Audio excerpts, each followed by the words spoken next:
Dear students, welcome to MNR's digital classes. In this lecture, we are going to understand the basic principles of stellar structure. This is the seventh lecture in the astrophysics module.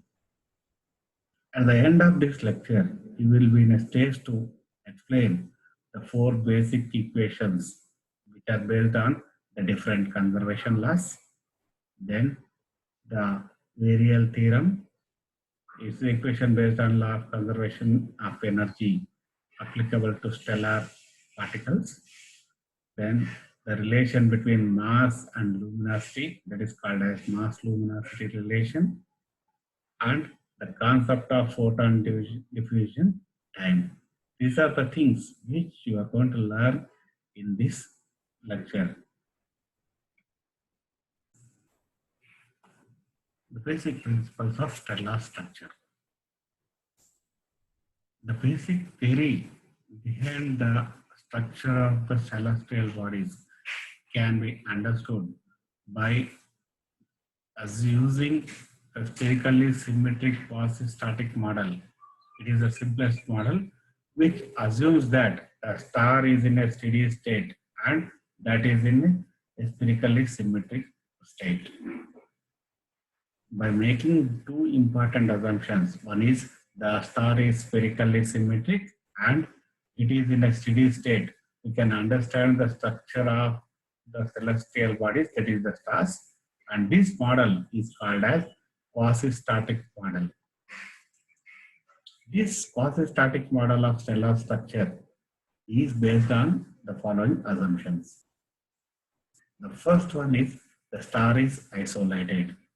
Although we already learned that almost all stars, most of the stars in the universe are not in isolated state, but they are a part of multiple star systems, including binaries. Still, it makes sense to study the structure and evolution of the stars by assuming it as an isolated star before going on to study more complicated multiple stellar systems. At the basic level, this assumption can be used without any violation of the conditions. The second assumption is the star is spherically symmetric system made up of matter and radiation. By making these assumptions, we are negotiating the effects of rotation, which alters the kinetic energy, shape, and other parameters, which makes the understanding more complicated. The worst thing is, with this assumption, we negotiate or we can eliminate the effects of rotation, and also the effects of magnetic fields are negligibly small or almost taken as zero. The ratio of rotational energy to the gravitational energy is very small for most of the stars. Thus, the rotational distortion can be safely neglected and it can be treated as irrotational. This is the second assumption, which eliminates the two important disturbing parameters, that is the effect of magnetic fields and the effect of rotation of the stars. The third assumption is the star is in local thermodynamic equilibrium, that is LTE. Now, this assumption is in accordance to satisfy the law of conservation of energy. We know that inside the core of the star, enormous amount of energy is released. So, because of this energy released, the star instability will be created. In order to sustain, it has to radiate the excess amount of energy, so that the mass loss or mass gain of the star is to be neglected. Now, for a star like Sun, the mass, there may be a loss in its mass through the ejection of stellar wind. The loss of mass may take place like this. Due to ejection of mass through stellar wind, some stars may gain mass by accretion. For example, in case of stars which form the binary system, the star with greater mass have greater influence of gravity which can accredit the mass from the weaker star. So these phenomena, such as the loss ejection of mass in the form of stellar wind or gain of mass due to accretion in case of binary systems, are neglected. And in case of system stars, as I explained already, white dwarfs and asymptotic bright stars, the binary stars, all these things happens. That is, there may be a gain in mass or loss in mass. And with all these assumptions, there is no loss, gain in mass or loss in mass. The star can be considered to be in a state of local thermodynamical equilibrium. Let us summarize all the three.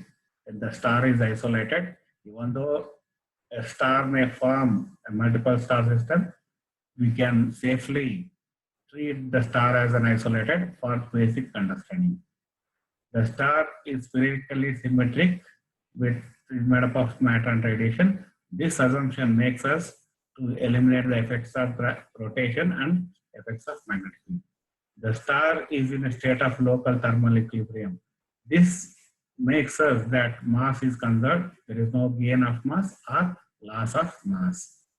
With all these three assumptions, the consequences of these assumptions is, the first consequence, all the physical parameters such as temperature, density, pressure, chemical composition, etc. of the star depends only on one parameter, that is the distance from the center of the star and the time since the birth of the star. So the important consequence of these three assumptions is we make all the parameters independent of other things except the distance r from the center of the star. The second important consequence of this is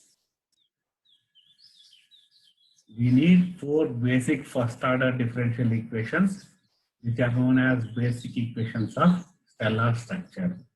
We get four basic first order differential equations. The two equations represent how the matter and pressure vary with radius, that is per size of the star. The second two equations represent how the luminosity and temperature vary with radius. So observe here, we have four physical parameters: matter that represents the mass, pressure, luminosity, and temperature. All the four parameters are the function of only radius. We write the equations for four different physical parameters in terms of radius. These four equations constitutes the basic equations of stellar structure. Now let's understand one by one. The first equation is equation of mass continuity. This arises due to the conservation of mass. The second equation is the equation of hydrostatic equilibrium or equation of motion. This equation arises due to conservation of mass. The third equation is equation of thermal equilibrium or equation of energy generation. And this arises due to the law of conservation of energy. We have three conservation laws and corresponding three equations. And the fourth one is the equation of thermal structure or energy transport. This corresponds to local thermodynamic equilibrium, and this is due to the diffusion of photons during the process. The different modes of transfer of energy. We know that there are three different modes of transfer of energy: conduction, convection, and radiation. During this fourth equation, usually in case of stellar bodies, conduction is least dominating process. Almost it is neglected for basic understanding. The only mechanisms which are responsible for the energy transport is convection and radiation. Even among these two, radiation is the most dominant process which is responsible for the energy transfer. Now let us understand all the four equations one by one in more detail. The first equation of stellar structure. As we already know, this equation is due to conservation of mass and it is called as equation of mass continuity. If m is the mass interior of the radial, if m is the mass interior to radius r, if we take a spherical shell with the radius r and extended up to thickness dr, then mass m, radius r and rho are not independent. Rho is the density because the mass m of r is determined by the density. Consider a thin shell inside a star having radius r and thickness dr. So the volume of this shell is dV is given by 4 pi r square into dr. So the mass of this shell is given by dm is equal to 4 pi r square into dr into rho of r. Using the basic definition, density is equal to mass divided by volume. Therefore, mass is equal to density into volume. The volume of this mass of this spherical shell dm, if we take it as dm, then dm is equal to the volume of this spherical shell, which is equal to dv given by 4 pi r square into dr into the density rho of r. So rearranging the terms, we get dm by dr is equal to 4 pi r square into rho r.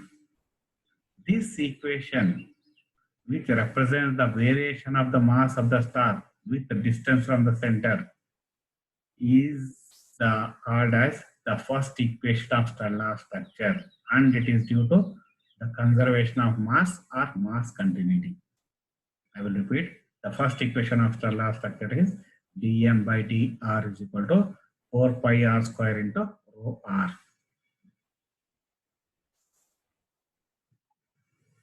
The second equation of stellar structure is the equation of hydrostatic equilibrium, which arises due to conservation of momentum.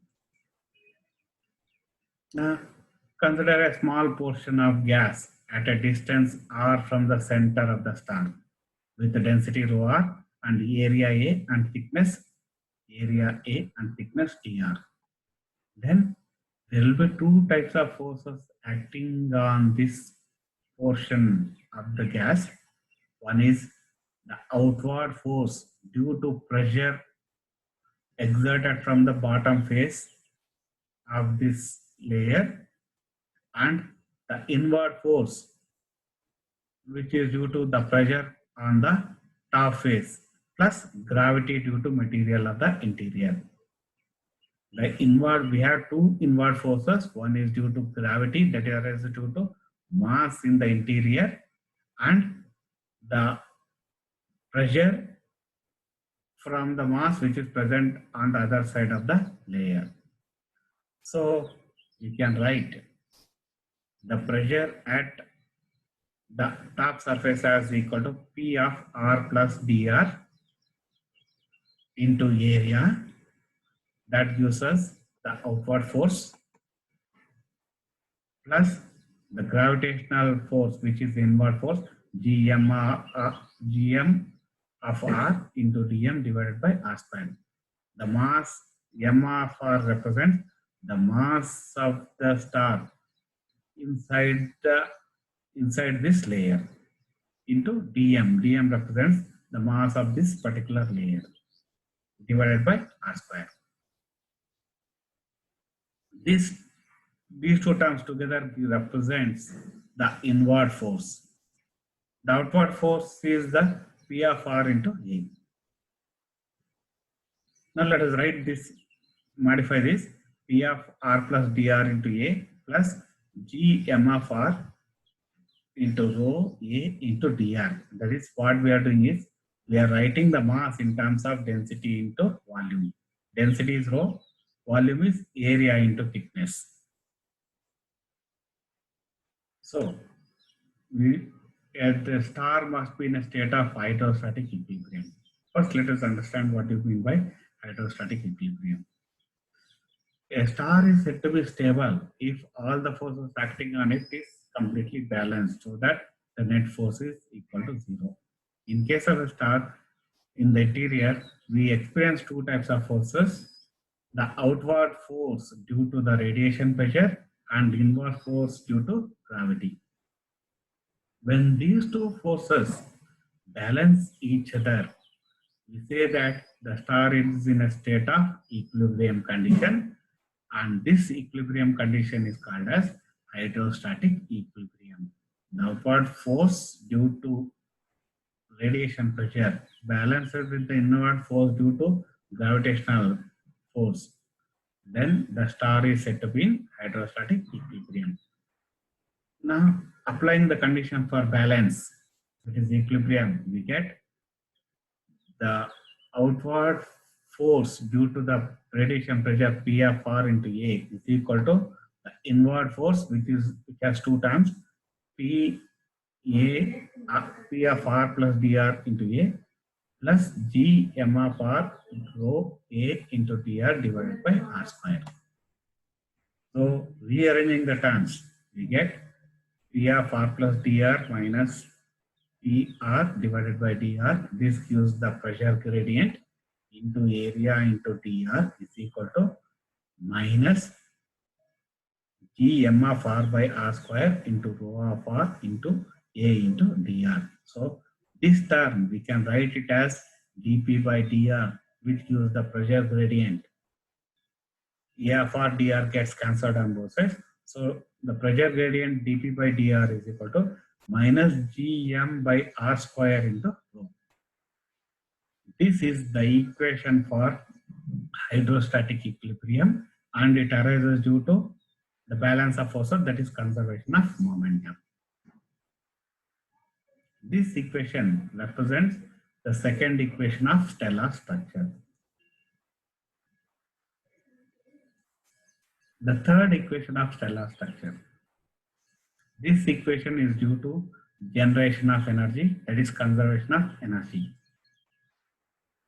Now let us assume that the star is in a state of thermal equilibrium, so that at each radius, temperature does not change with time. Thermal equilibrium is if you take any layer, the temperature remains unchanged. You know that when the energy generates, the temperature rises up. When the energy passes out, temperature decreases. But the meaning of the term thermal equilibrium is if we divide the star into different layers, each layer is in a state of thermal equilibrium. Therefore, we use the term local thermal equilibrium, LTE, not the complete thermal equilibrium, but is the star is in a state of local equilibrium. If you consider different layers, different shells, each layer is in a state of equilibrium. Now, if you take any layer, if it has to be in equilibrium, its energy content should be remains conserved.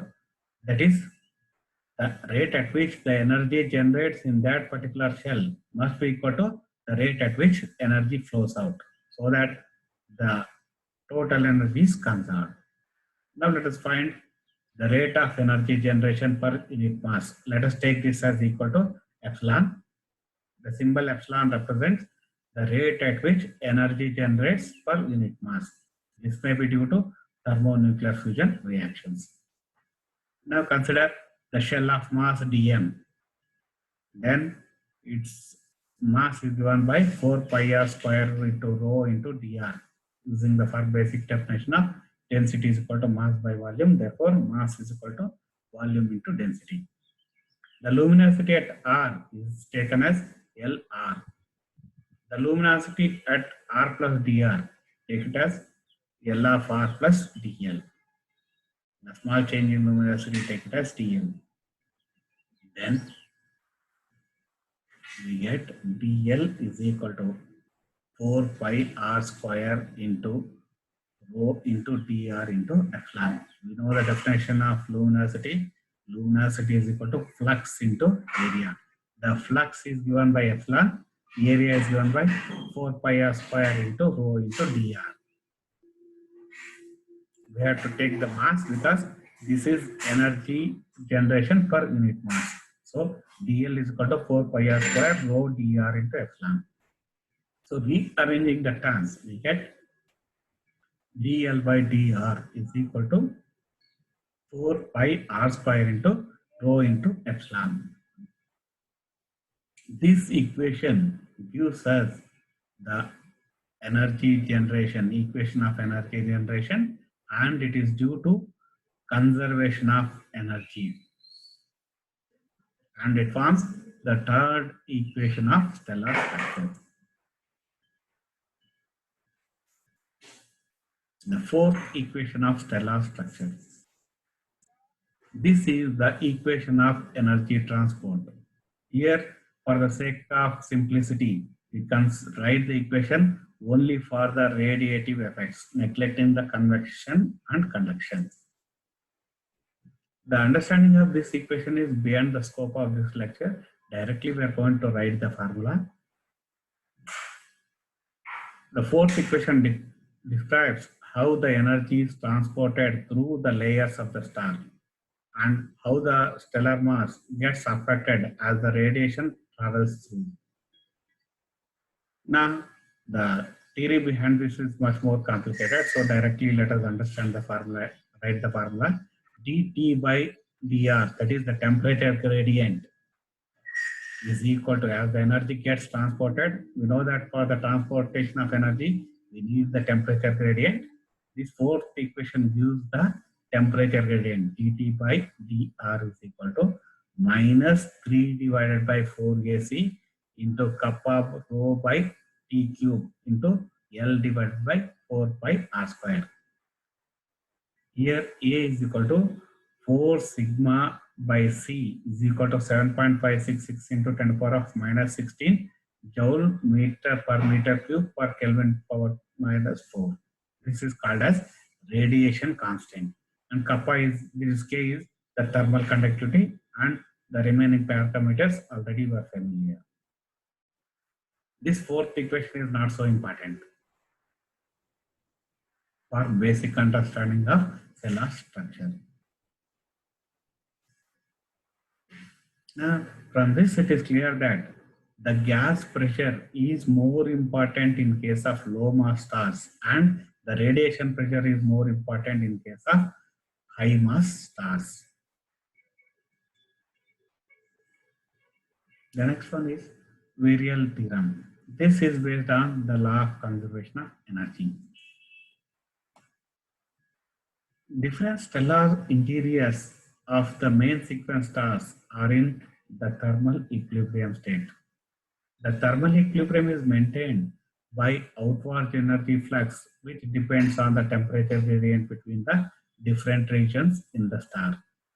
Thus, the thermal equilibrium, as we discussed in the previous section itself, in order to maintain equilibrium, the energy, in order to compensate for the energy generation, the excess energy should be transferred.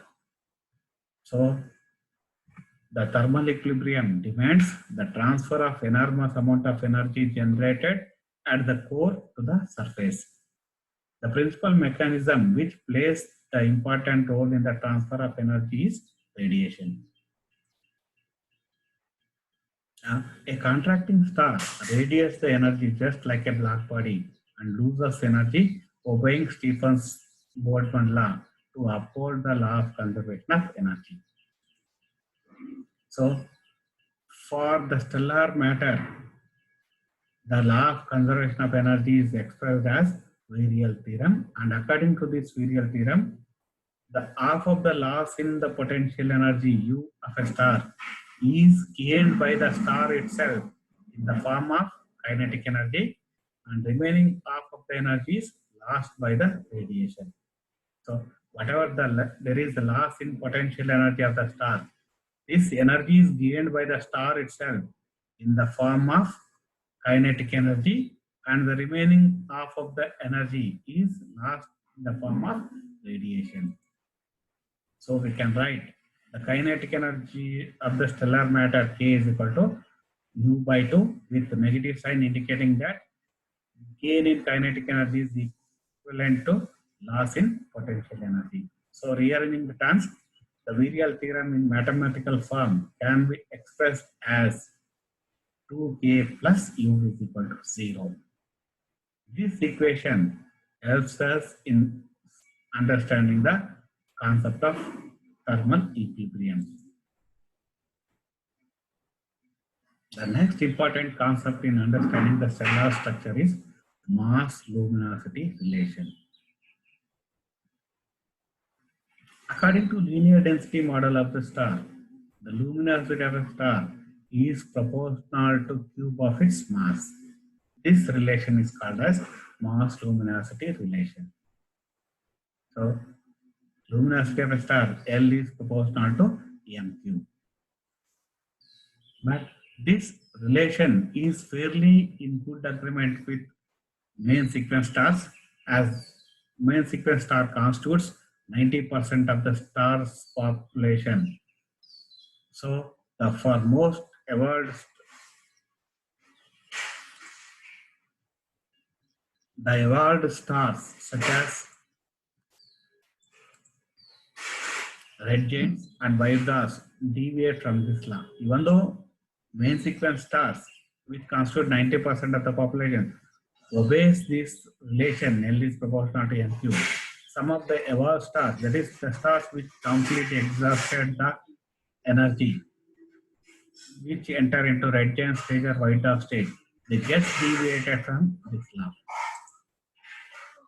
As the luminosity of the star has a wide range covering over a factor of 10 to the power of 10, this at once suggests that mass luminosity relation among the stars is non-linear.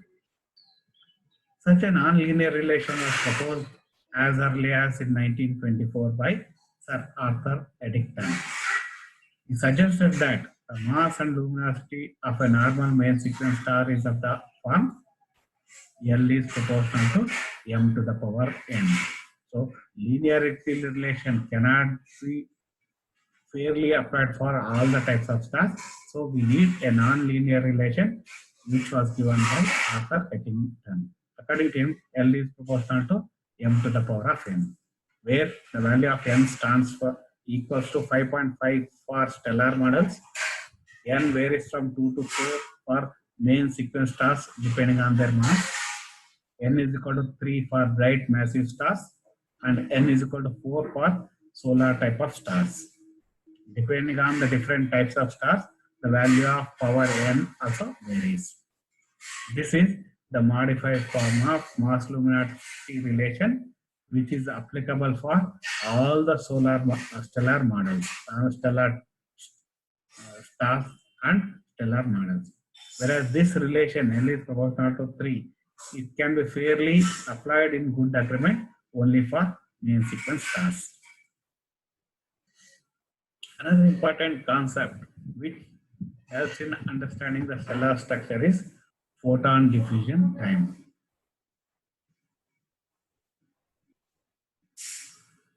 Different stars in the stellar interiors of the main sequence stars are in the thermal equilibrium. Already we learned the concept of thermal equilibrium. The thermal equilibrium is maintained by the outward energy flux, which depends on the temperature gradient between the different regions of the star.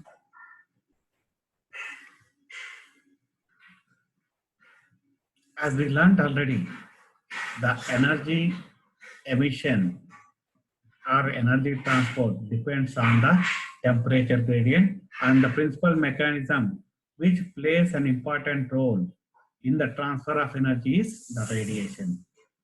According to Arthur Eddington, the photons produced in the core of a star due to thermonuclear reactions.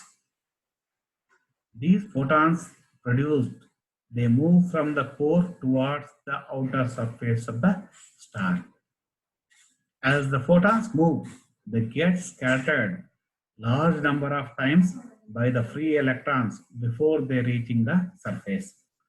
This results in an apparent dance-like motion of the photons inside the star-like sun.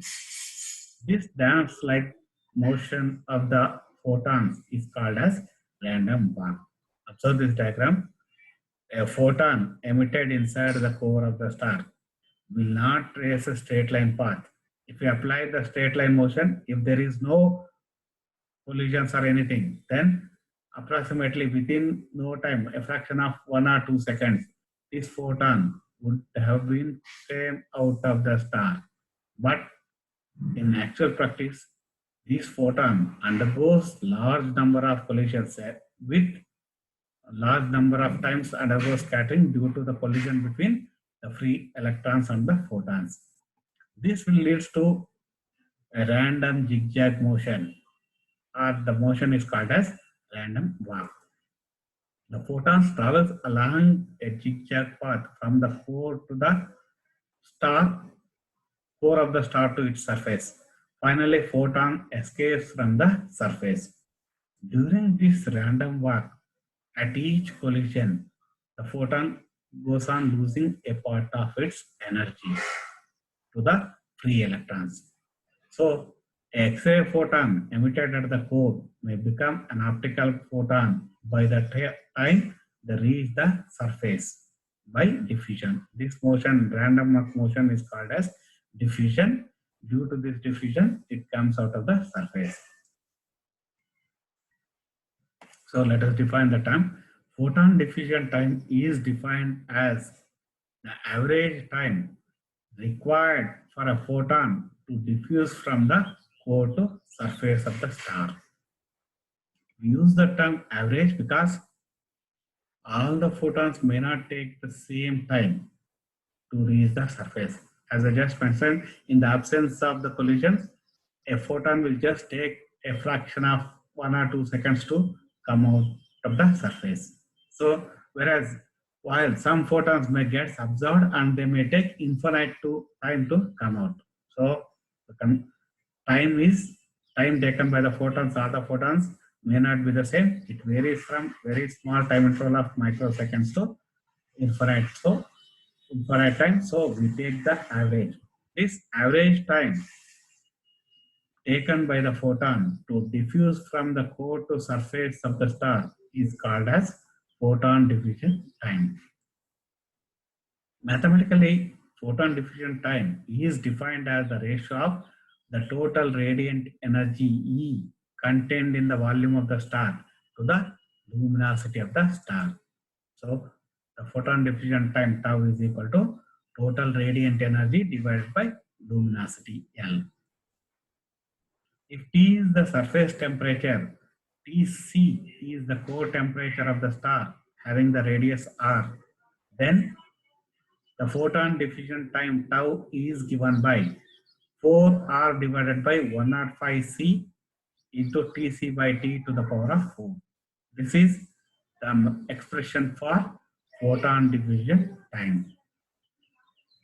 For sun, the photon diffusion time is 3.46 into 10 to the power of 12 seconds. That is 1.2 into 10 to the power of 5 years. It means a photon generated inside the core of the sun takes 1.2 into 10 to the power of 5 years to reach the surface. But the photon takes only 2 seconds, as I explained already, to reach the surface. If the sun were to be transparent, that is, there are no collisions.